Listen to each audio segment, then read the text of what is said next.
SculptureWalk is now in its 13th year. We've had 667 sculptures come through downtown Sioux Falls. 2016 is going to be a great year. We have 56 sculptures this year. We added one. That's something new. A new sponsor joined us, so we added another sculpture.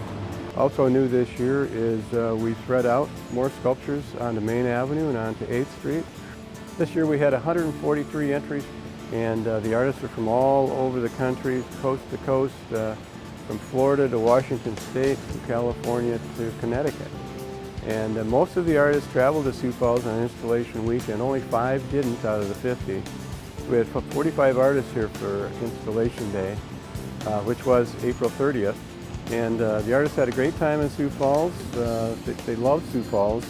Besides SculptureWalk, there's many of the comments that I've had is people are so friendly here. The town is so clean, and there's so many fun things to do, and the Greenway is fantastic, and it's really become quite an art community, not only on Phillips Avenue here, but on East 8th Street as well.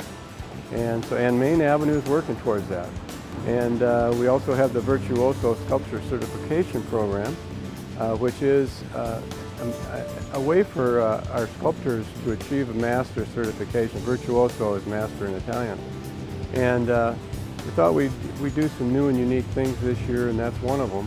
And to achieve Virtuoso, they have to win the best of show 3 times. So that could be over 3 years, it could be over 10 years, it could be over a lifetime.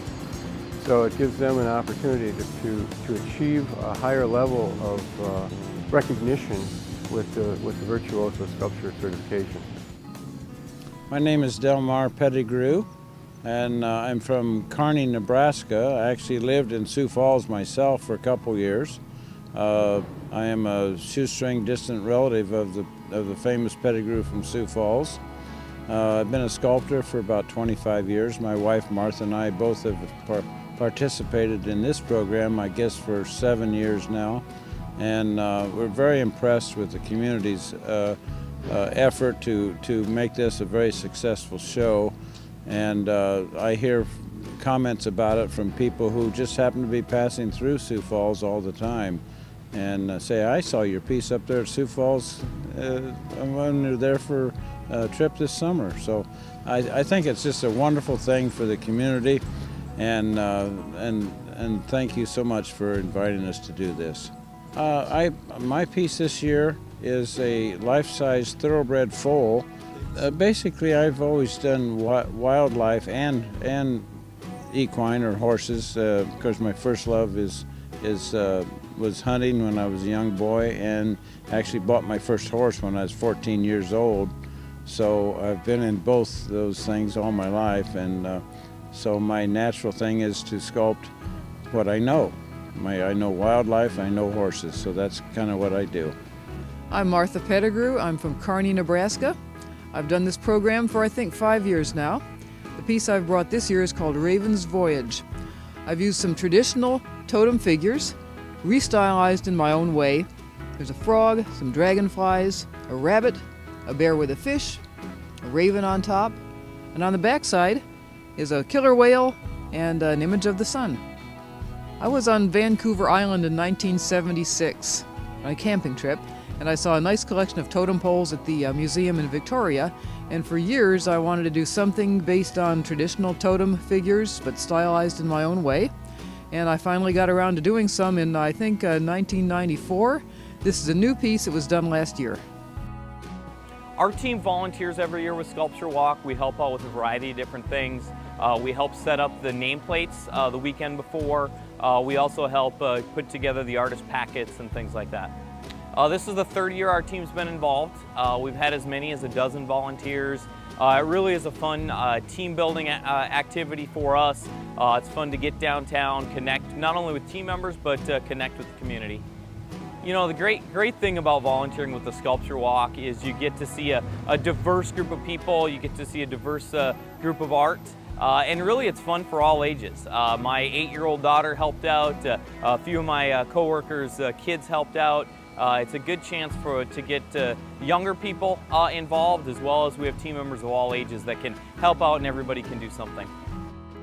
My name's Sue Quinlan, and I'm from Boulder, Colorado. This is the third year I've done the sculpture walk, and this piece is concrete with steel, and it's called Three Graces. It was my take on the Three Graces.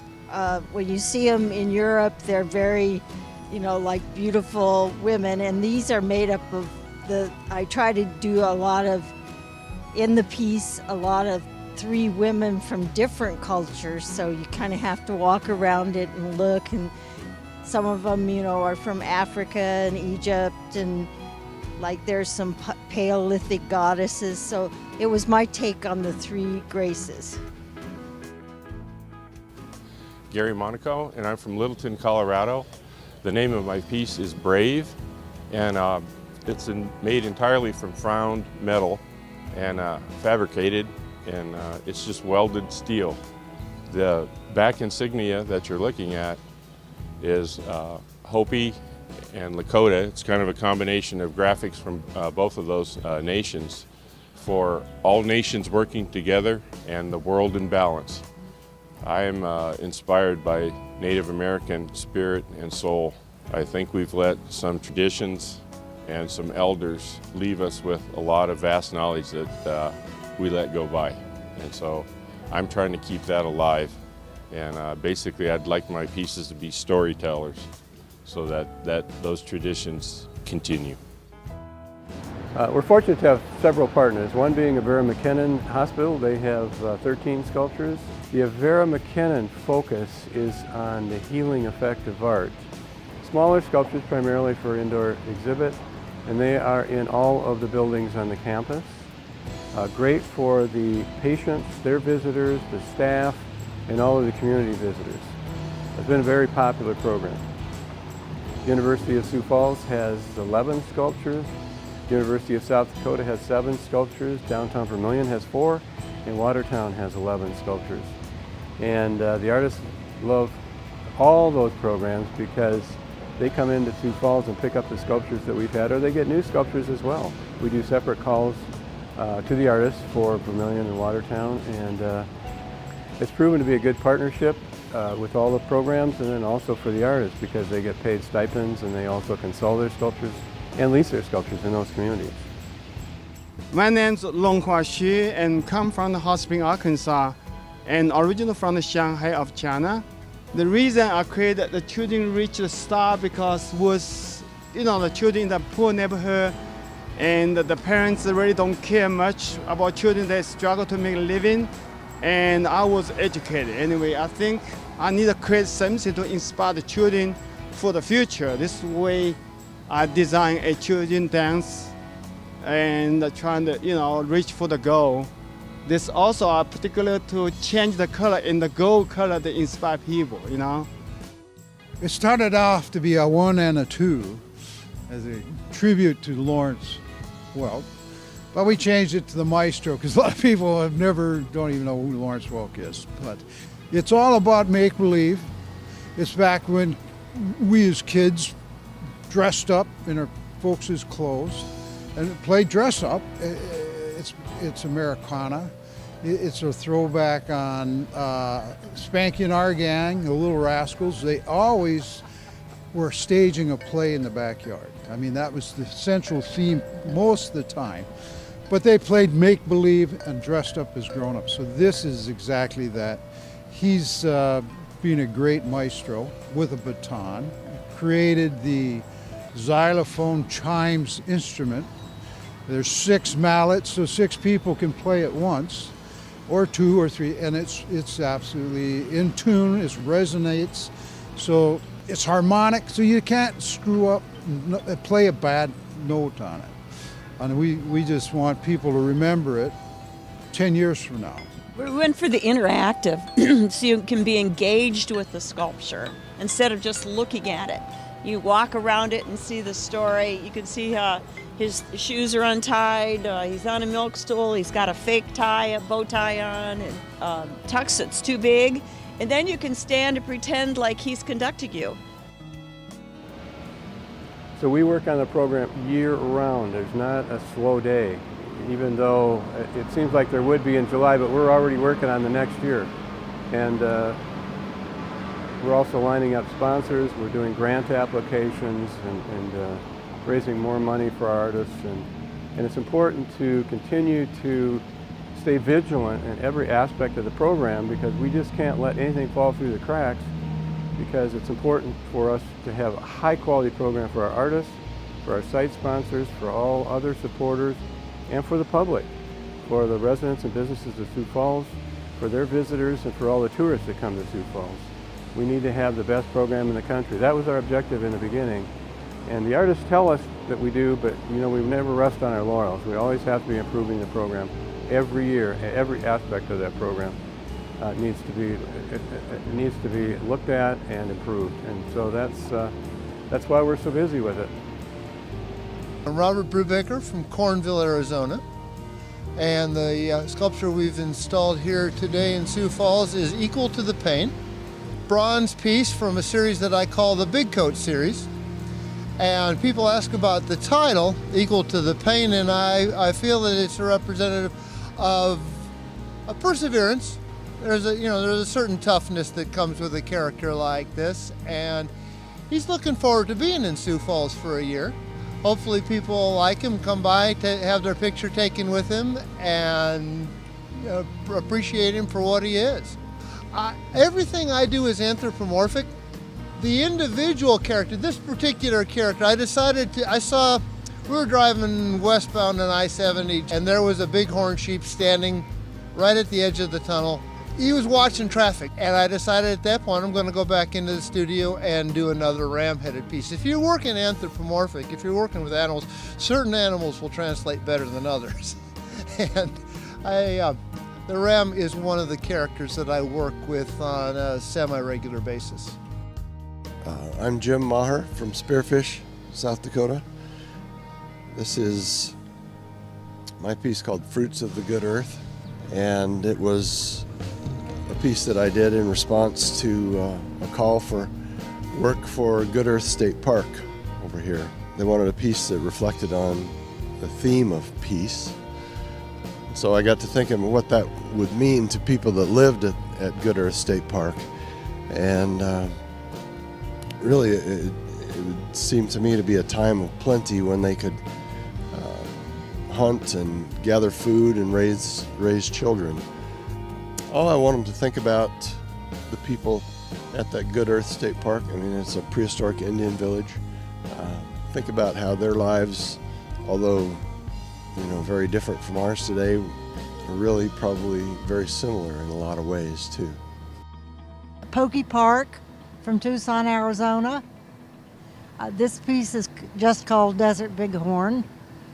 The design is basically on different endangered animals for California, but the Desert Bighorn is endangered in a lot of areas. I live in Arizona, and we've tried to reintroduce the bighorn there, but endangered animals are really something that I am very interested in.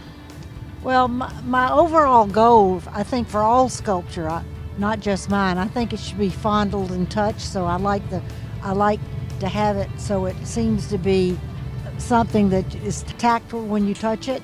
But basically, it's to make people feel comfortable and happy.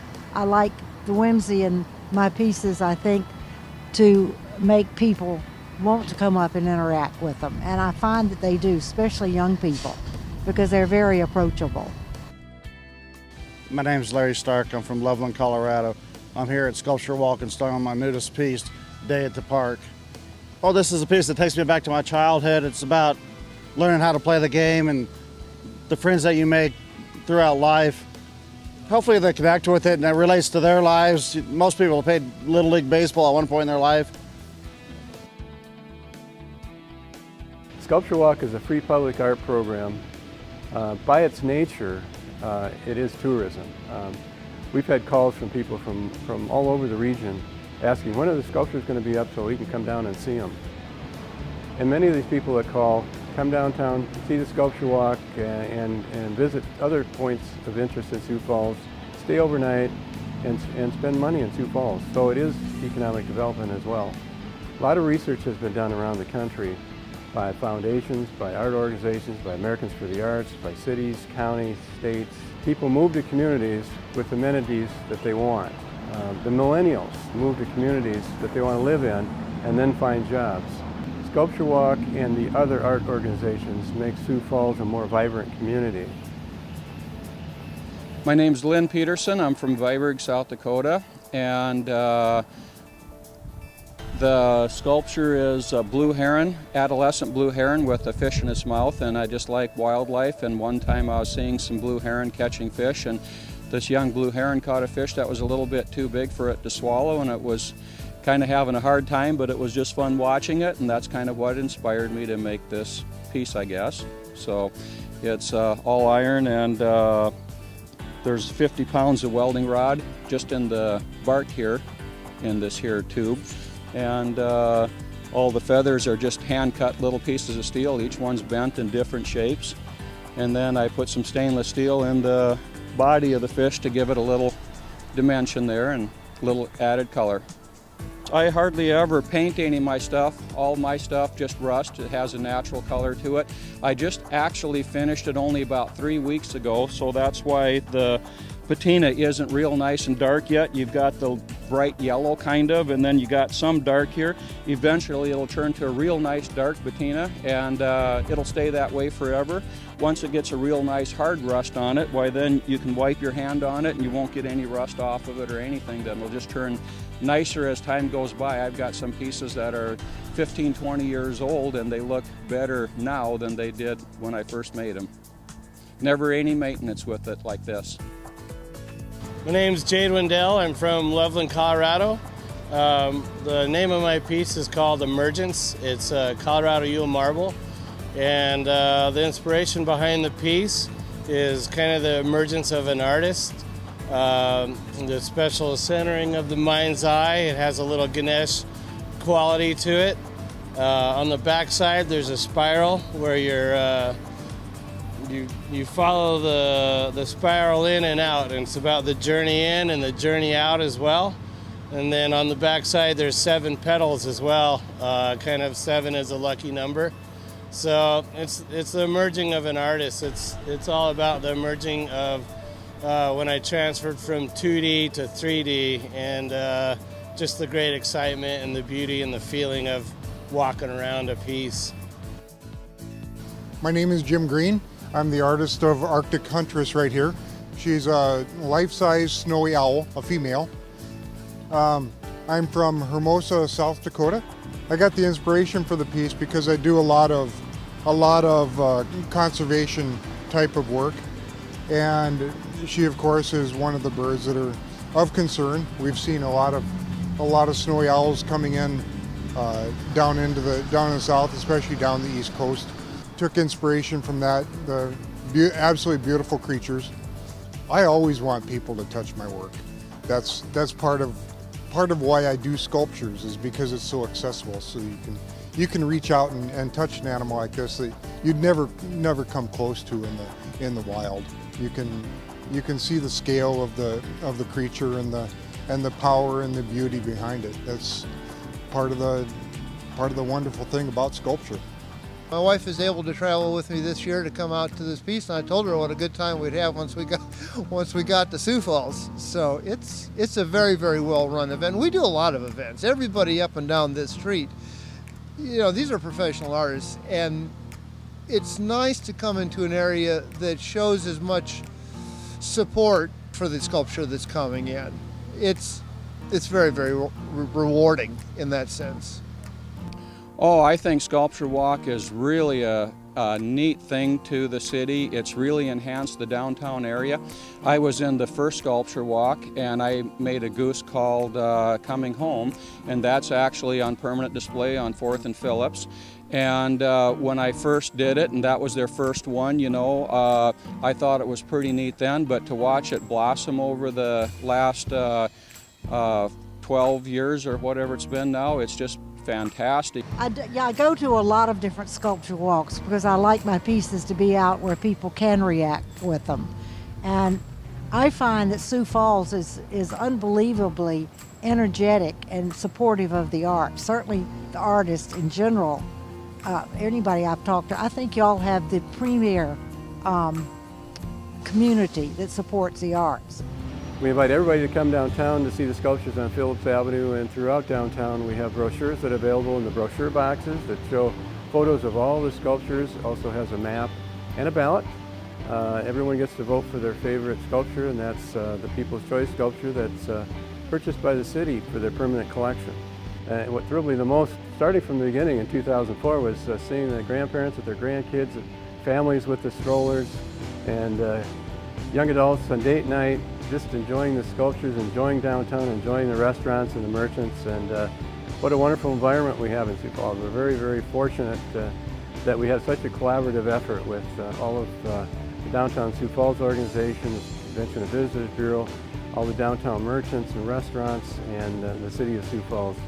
Downtown Sioux Falls is vibrant and great, and the sculptures this year, I've been told, are some of the best ever. So come on down and enjoy the Sculpture Walk.